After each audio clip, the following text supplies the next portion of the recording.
Live from downtown Detroit, home of WDIV and Click on Detroit, Local 4 News at 6 starts now.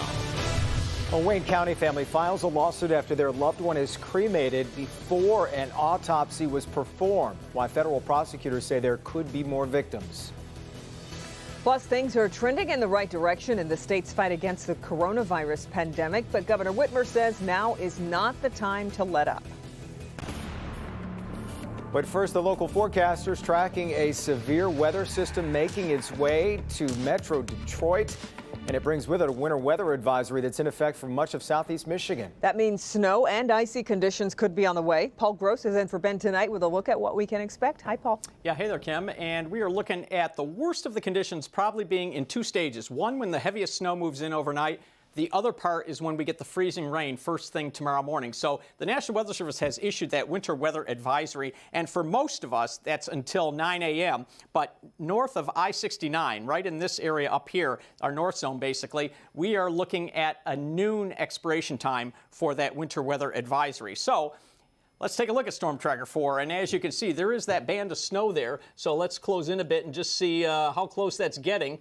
And yeah, we're moving into Hillsdale County now. And so it's not going to be too long before we get into the southwestern part of our south zone. That's Lenawee County there. So this stuff's making progress, but it's doing what it's supposed to be doing. There are no surprises here. So what you need to know, overnight it's just snow. Toward dawn and first thing tomorrow morning, the snow transitions to maybe a little sleet, but mostly freezing rain. And then that changes to rain by late morning. And then the afternoon tomorrow, mostly rain with above freezing temperatures. We're going to break this all down for you from a timetable standpoint with a high-resolution computer model and show you the Friday storm as well, coming up in just a few. Don't forget, though, the Local Forecasters app has everything that you need to know, and it's going to be fun to watch the radar. All the colors, the same colors we show you on TV, is what you can see on the palm of your hand in the app. Go to the App Store, search under WDIV, and it's free. That's the best thing of all. All right, Paul. Now to the latest on the coronavirus. Governor Whitmer signs into law a $106 million bill that will fund efforts to fight the economic impact of the pandemic. The governor also signed a bill that extends unemployment benefits until the end of March next year.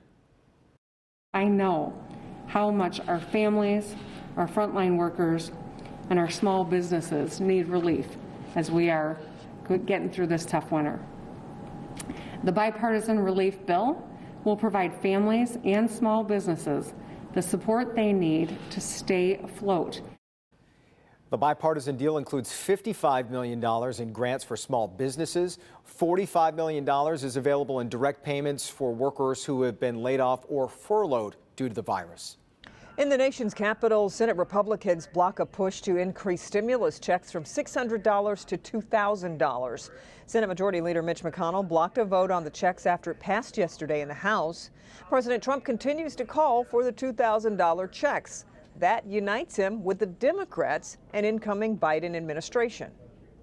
A while back, I recommended that folks receive a $2,000 check. And so I would urge Mitch McConnell to put my bill on the floor for a vote.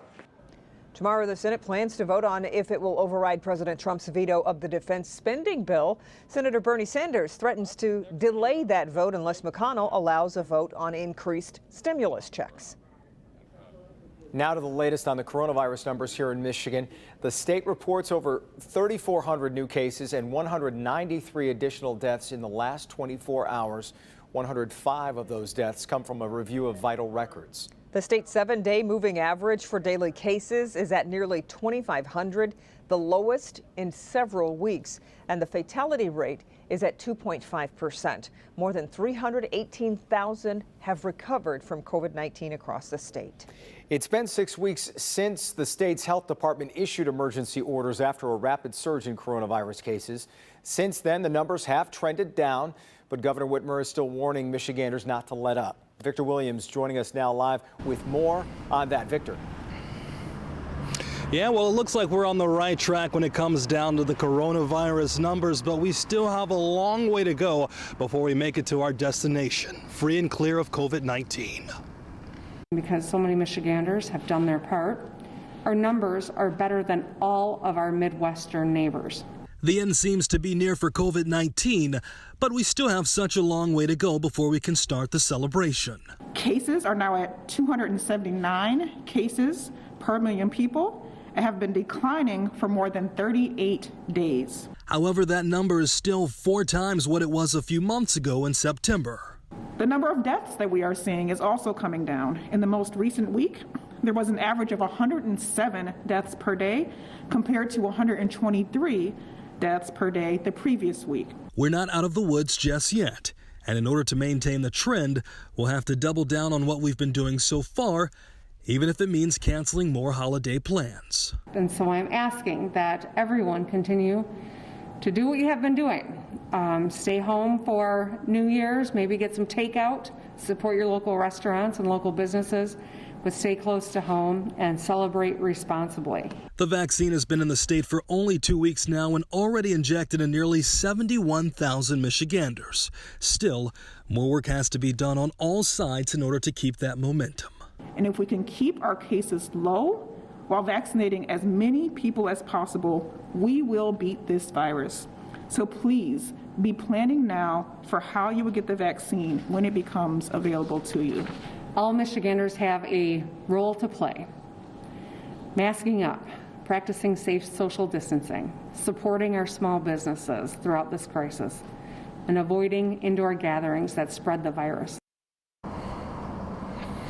And the governor also stressed the importance of getting tested for COVID-19. That's going to be one of the only ways we can all find out if we have it in an effort to slow down that spread and get things back to normal. For now, we are reporting live tonight. Victor Williams, Local 4. Back to you. All right, Victor, thanks. A Wayne County family has more questions than answers after their loved one was cremated before given an autopsy.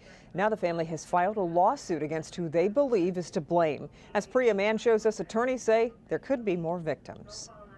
A Wayne County family watched their loved one die an agonizing death from lung disease. They hired an autopsy company looking for answers, but they say they never got any. So they filed a civil lawsuit.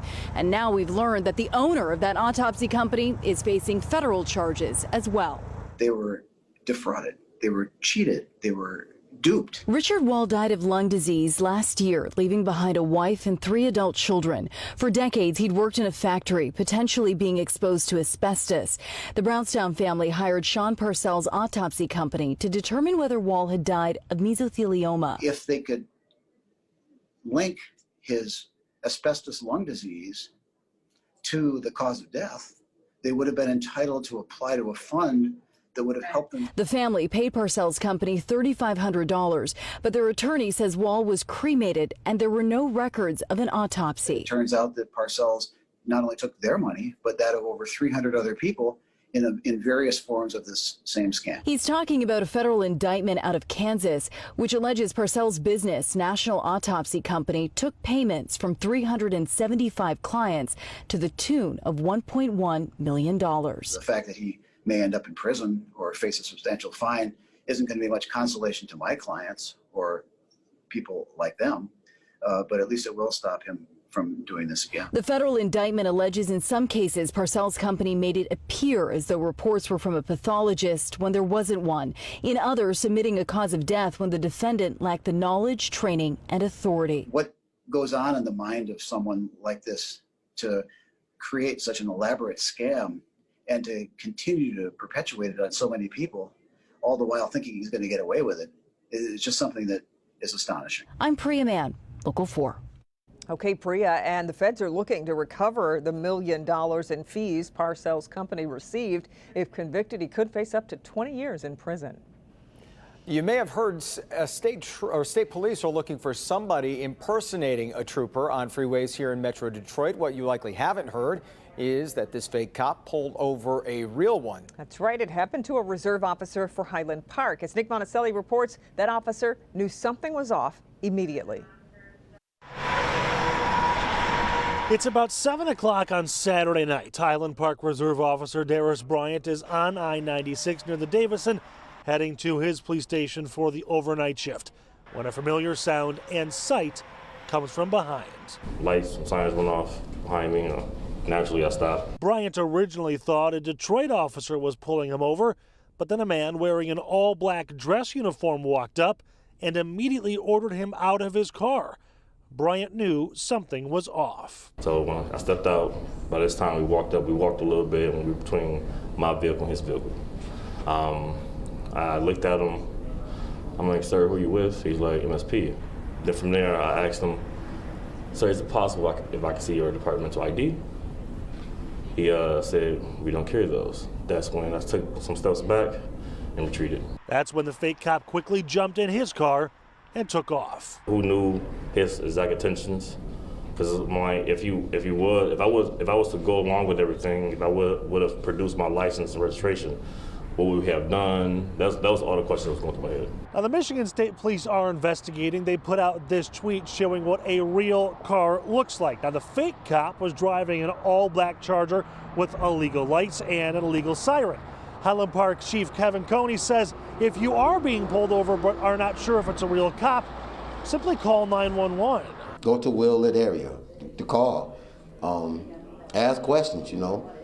And just like he asked you, you can ask a question. Now, can I have some identification, or who are you, or why are you stopping me? Them are some of the questions that you need to ask to make yourself comfortable. In Highland Park, Nick Monticelli, Local 4. All right, Nick, friends and family pay their respects for a second day to Wayne County Sheriff Benny Napoleon. Today's visitation took place at Greater Grace Temple on West 7 Mile Road in Detroit. Dozens lined up inside the church throughout the day to say their final goodbyes. Benny died on December 17th at the Henry Ford Hospital after a battle with COVID-19.